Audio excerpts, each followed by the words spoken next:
राधे राधे, जय श्री कृष्णा। भक्तों, आइए सुनते हैं श्रावण कृष्णा एकादशी व्रत कथा कामिका एकादशी। कुंती पुत्र धर्मराज युधिष्ठिर कहने लगे कि हे भगवान, आषाढ़ शुक्ला देव शयनी एकादशी तथा चातुर्मास महात्म्य मैंने भली प्रकार से सुना। अब कृपा करके श्रावण कृष्णा एकादशी का व्रत का क्या नाम है सो कहिए। श्री कृष्ण भगवान कहने लगे कि हे युधिष्ठिर, इस एकादशी की कथा को एक समय ब्रह्मा जी ने नारद जी से कहा था, वही मैं तुमसे कहता हूँ। नारद जी ने ब्रह्मा जी से पूछा था कि हे पितामह, श्रावण मास के कृष्ण पक्ष की एकादशी की कथा सुनने की मेरी बड़ी इच्छा है।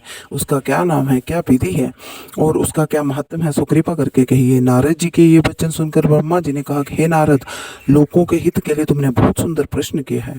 श्रावण मास की कृष्ण पक्ष एकादशी का नाम कामिका है। उसके सुनने मात्र से वाजपेयी का फल प्राप्त होता है।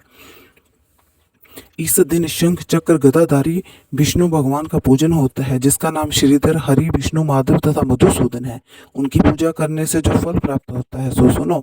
जो फल गंगा, काशी, नैमिषारण्य और पुष्कर स्नान का नहीं होता, वह विष्णु भगवान के पूजन से मिलता है। जो फल सूर्य व चंद्र ग्रहण के कुरुक्षेत्र और काशी में स्नान करने से, समुद्र वन सहित पृथ्वी का दान करने से, सिंह राशि के बृहस्पति में गोदावरी और गंडकी नदी में स्नान करने से भी प्राप्त नहीं होता, वह भगवान के पूजन से मिलता है। जो मनुष्य श्रावण में भगवान का पूजन करते हैं, उनसे देवता, गंधर्व और सूर्य आदि सब पूजित हो जाते हैं। अतः पापों से डरने वाले मनुष्यों को कामिका एकादशी का व्रत और भगवान विष्णु का पूजन अवश्य में करना चाहिए। पाप रूपी कीचड़ में फंसे हुए और संसार रूपी समुद्र में डूबे मनुष्यों को कामिका एकादशी का व्रत और विष्णु भगवान का पूजन अवश्य में करना चाहिए।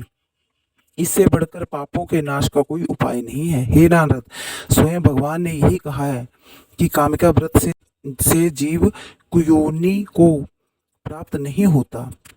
जो मनुष्य इस एकादशी को भक्ति पूर्वक तुलसी दल भगवान को अर्पण करते हैं, वे संसार में पापों से दूर ही रहते हैं। श्री विष्णु भगवान रतन, मोती, मणि तथा आभूषण आदि से इतने प्रसन्न नहीं होते जितने तुलसी दल से। तुलसी दल पूजन का फल 4 बार चांदी और 1 बार स्वर्ण के दान के बराबर है। हे नारद, मैं स्वयं भगवान की अति प्रिय तुलसी को सदैव नमस्कार करता हूँ। तुलसी के वृक्ष को सींचने से मनुष्य की सब यातनाएं नष्ट हो जाती हैं। दर्शन मात्र से सब पाप नष्ट हो जाते हैं और स्पर्श से मनुष्य पवित्र हो जाता है। कामिका एकादशी की रात्रि को दीपदान और जागरण के फल का महात्म्य चित्रगुप्त भी नहीं कह सकते। जो इस एकादशी की रात्रि को भगवान के मंदिर में दीपक जलाते हैं, उनके पितृ स्वर्ग लोक में अमृत पान करते हैं, तथा जो घी या तेल का दीपक जलाते हैं, वे 100 करोड़ दीपकों से प्रकाशित होकर सूर्य लोक को जाते हैं। ब्रह्मा जी कहते हैं कि हे नारद, ब्रह्म हत्या तथा भ्रूण हत्या आदि पापों को नष्ट करने वाली इस कामिका एकादशी का व्रत मनुष्य को यत्न के साथ करना चाहिए। कामिका एकादशी के व्रत के महात्म को श्रद्धा से पढ़ने या सुनने वाला मनुष्य सब पापों से छूटकर विष्णु लोक को जाता है।